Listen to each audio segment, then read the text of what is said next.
केलं जाईल. तर नमस्कार मित्रांनो. तर पोलीस भरतीतला अडथळा म्हणजे आपला असतो गोळा.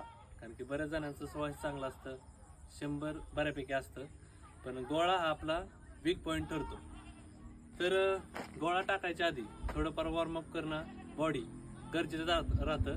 कारण की ज्या टायमिंगला बॉडी वॉर्म होती त्याच टायमिंगला आपला जो थ्रो आहे तो आपल्या मसलमधून जातो. तर शोल्डरमधून जाण्यासाठी थोडंफार वॉर्म करणं, ABC करणं, त्याच्यानंतर थोडंसं थ्रो करणं ही महत्त्वाचं राहतं. बरेच मुलं काय करतात, गोळा घेतात आणि डायरेक्ट गोळा आउट ऑफच्या दिशेने टाकायला सुरुवात करतात, बरोबर ना. तर गोळा टाकायच्या आधी नेहमी थोडंफार बॉडीला वॉर्म करणं, म्हणजे थोडंफार गोळा खेळवणं म्हणलं तरी चालेल, तर ते करणं गरजेचं राहतं.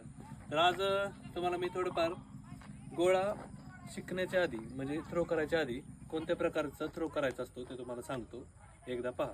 ओके, पहिला आहे तुम्ही गोळा असा धरायचा आहे, असा, आणि पूर्ण थ्रो खाली सोडायचं आहे, बरोबर.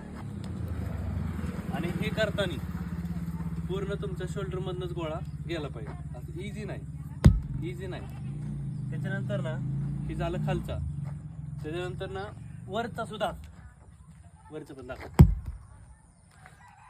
जेवढं तुम्ही शोल्डरला ट्रेन करणार तेवढं तुम्हाला गोळ्याला फायदा राहतो,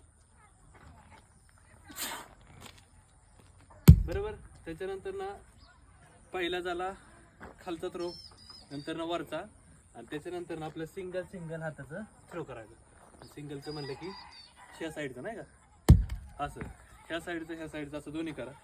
ज्या टाइमला तुम्हाला वाटेल की आता आपला शोल्डरमधनं गोळा जातोय त्याच्यानंतर गोळा आपण टाकायचा. तर एक मी गोळा इझी टाकतो, पहा. ओके, वॉकिंग करत टाकतो, पळत नाही.